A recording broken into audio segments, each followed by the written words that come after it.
Oh, hi. Alrighty. So I promised you at the end of the last lecture that I was going to define heat now. We talked about temperature. Temperature is a property of the system. This is how temperature is defined. We just decided, hey, we'll make a definition to suit ourselves. So we're going to define a thing we'll call temperature. And we'll say temperature is a property that a system has. And I mean system in the technical sense that I defined a few lectures ago. So our system has mass, and it has density, and it has color, and it has whatever properties it has, and it has temperature. It's another one of its defining properties. The temperature, remember, I said, was a stand-in, a substitute for trying to understand the kinetic energy, the average kinetic energy of particles. And indeed, the temperature of a system represents, or at least indicates, how much internal energy, how much thermal energy our system has. The higher the temperature, the more thermal energy it has, and of course vice versa. And then I said, okay, let's talk about heat. So I'm going to redraw my coffee cup and the surrounding air, but not in quite as much annoying detail as the previous one. So here's my coffee cup with its lid atop it, I guess, something like that. I did better before.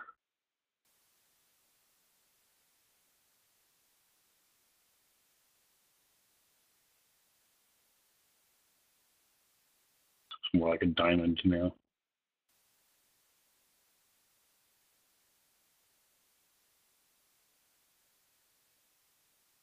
Whatever. Anyway. Yeah. It's the worst. That's terrible. Okay, so there's my coffee cup.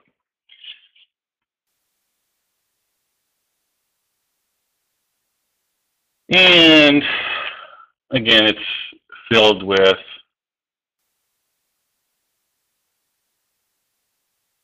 coffee. It is surrounded by air. And the thing that you'll notice here is that I'm choosing now not to try to draw individual coffee molecules. I'm not trying to draw individual air particles.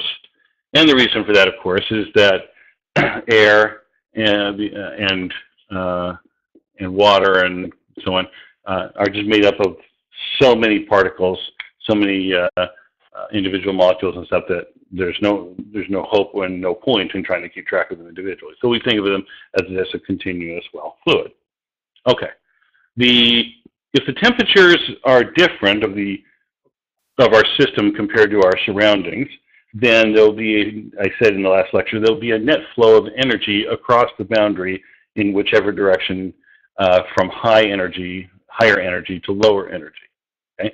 I'll stay definite and let's assume that this is hot coffee, and so the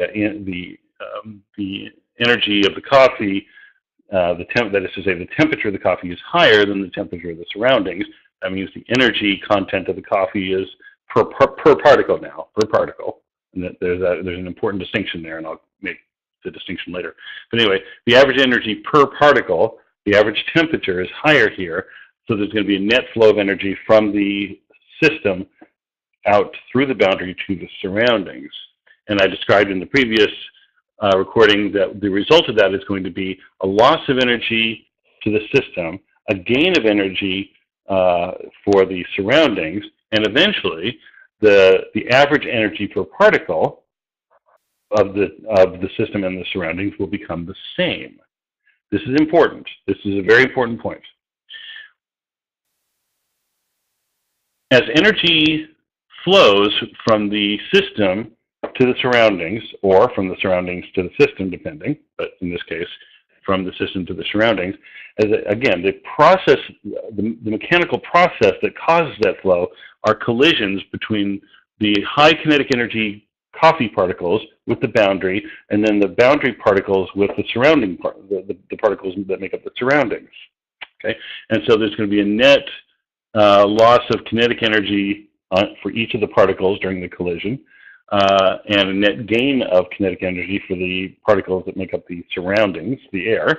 Okay, and so eventually, when the average energy per particle of the coffee and the average energy of the surroundings becomes equal, as I say, at this point, there's no longer a net flow of energy across the boundary, and the system and the surroundings are now at the same temperature, same average energy per particle. That's crucial. So a couple of things now that I want to talk about in this video. First of all, let's talk about that flow of energy. So let's assume system is at temperature pH, surroundings, H for hot, by the way.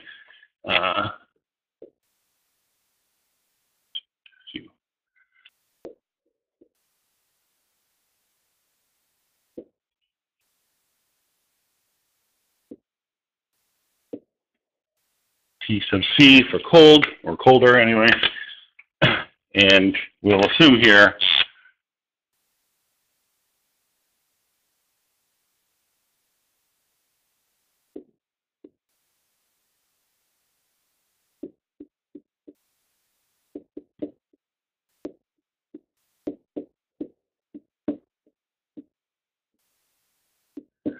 that T sub H is greater than T sub C. Obviously, that doesn't need to be the case, but one of them is going to be higher than the other, and so it doesn't really matter which one we say which. Okay. Okay, then, as I say, there'll be a net flow of energy from system to surroundings. I'm not going to repeat this every single time I do this, but I'm going to do it occasionally just to make sure you stay focused. The only reason the energy is flowing from the system to the surroundings is because the temperature of the system is higher than the temperature of the surroundings. Okay. If the situation were reversed, then the direction that the energy flows would likewise be reversed. So I won't repeat that every single time from now on. I will mention it again occasionally just to make sure you're clear. Okay. All right. This net flow of energy, that's what I want to focus on now. We have a word for that. Of course we do. The word for this net flow of energy, by the way, let me back up. By the way, why net? The answer is, why don't I just say the flow of energy? The reason is because in any one single collision of a water molecule with the boundary, it's possible, depending on the specific details of the collision, of the interaction, that one specific water molecule might gain kinetic energy, in which case its individual kinetic energy would be larger.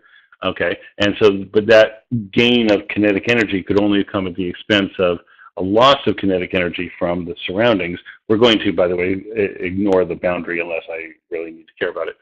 Anyway, and so for that one collision, there would be a flow of energy into the system. But overall, on the average, it's far, far, far, far more likely that the hotter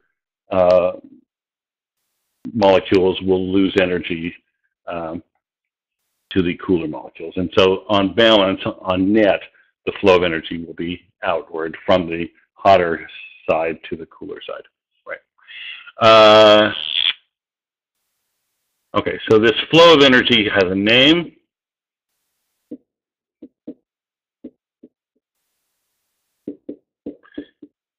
And it is the most unfortunate name in all of physics, perhaps.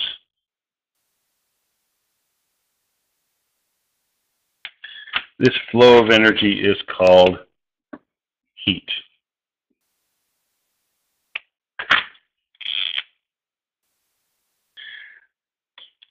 The reason this is a terribly, terribly unfortunate name is because common usage, not only among the average person, but among physicists as well, is to use the word heat as if it's a noun, okay? Or at least we use the word heat almost as if we're talking about heat as a new kind of energy, as a type of energy on the same footing with kinetic energy and potential energy. We also talk about heat energy, and that's just wrong. But unfortunately, that usage is so common that nobody can stop themselves from saying it that way, and that includes me, and that will include you. But speaking very technically, the word heat is not a type of energy.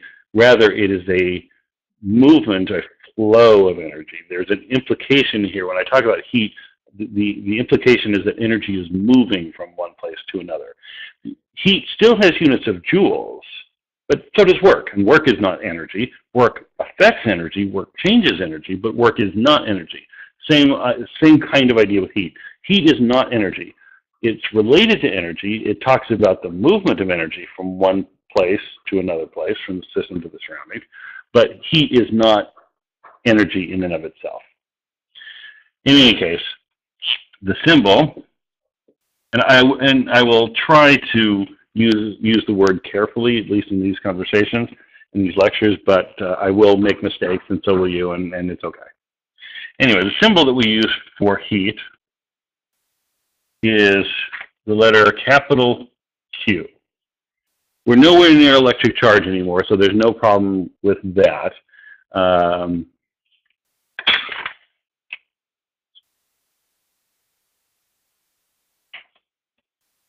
As I say, its unit is joules. Okay.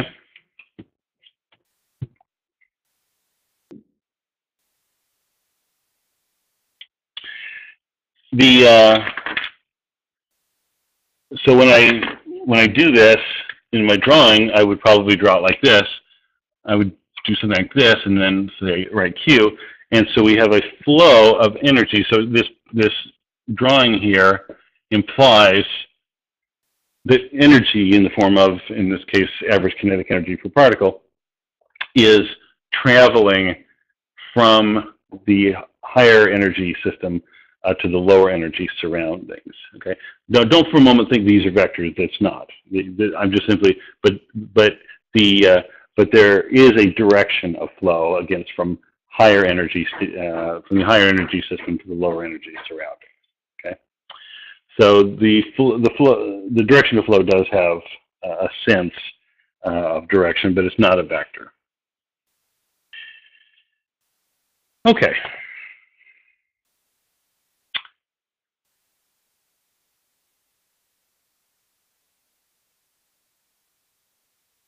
And it's also worth mentioning, perhaps, by the way, that unlike temperature, heat is not a property of the system.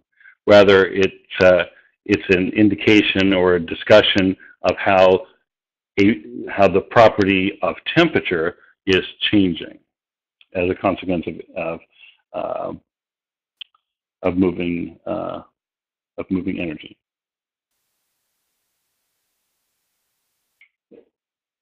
Okay, so heat. Before I close out this recording, short as it has been, I want to discuss one other thing. And in this case, I'm going to draw a simpler picture than what I've got here.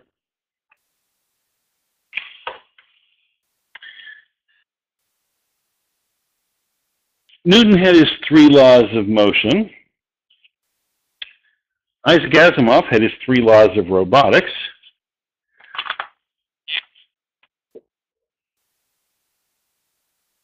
Thermodynamics has its 3 laws also.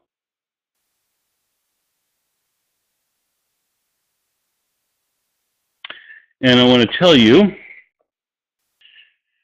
the first law of thermodynamics right now.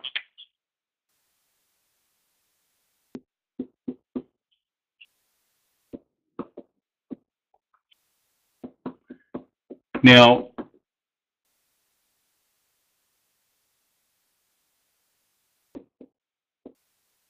these laws, well, at least one of them is actually an expression of the law of conservation of energy applied specifically to thermodynamic systems. by that I simply mean, again, remember thermodynamics means energy in motion, so of course we're talking about heat.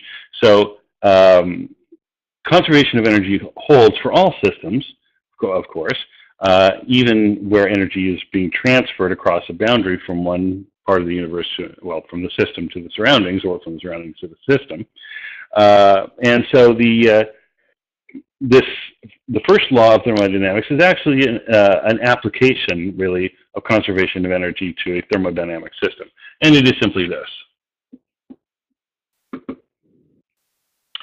The thermal energy that an object contains is gotten from only two sources. There's only two ways to give a system thermal energy, or to take thermal energy out of a system. And that is either to do work on the system, and there's multiple ways to accomplish that. So you either have to do work on the system somehow, or you have to allow energy to flow into or flow out of the system. Okay? And so the first law of thermodynamics then is simply an expression of that. The total thermal energy that a system contains, the change, I'm sorry, my mistake. The change of thermal energy is accomplished only by doing work on the system or allowing the system to do work, positive work or negative work, and also adding or taking away energy. So the change of thermal energy then is accomplished by doing work on the system and adding the change in thermal energy depends on how much work you either do on the system or allow the system to do. And it also depends on how much energy flows into or out of the system. And so you do work on a system or let the system do work. You add or take away thermal energy from the system, add energy to it, take energy away from it. Both of those things will change the thermal energy. And here's the conservation bit, is that the sum of these two things, either or both of them can be positive, either or both of them can be negative, but whatever they are, add them together, and that's equal to how much the thermal energy of the system changes. You do work on the system, you change how much thermal energy it has. You allow you allow energy to flow into or out of the system, you change the amount of thermal energy that the system has. And that implies, by the way, a changing temperature.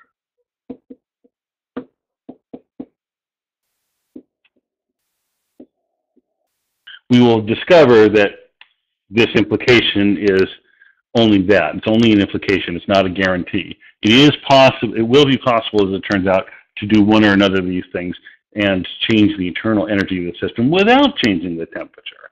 But we're going to have to know a few more things before we can understand that. So that's the first law of thermodynamics. And you'll notice that I peculiarly left a big blank spot above the first law and a big blank spot below the big blank spot below the first law. So yeah, okay, there's a second law of thermodynamics, and I said there were three laws. What am I doing?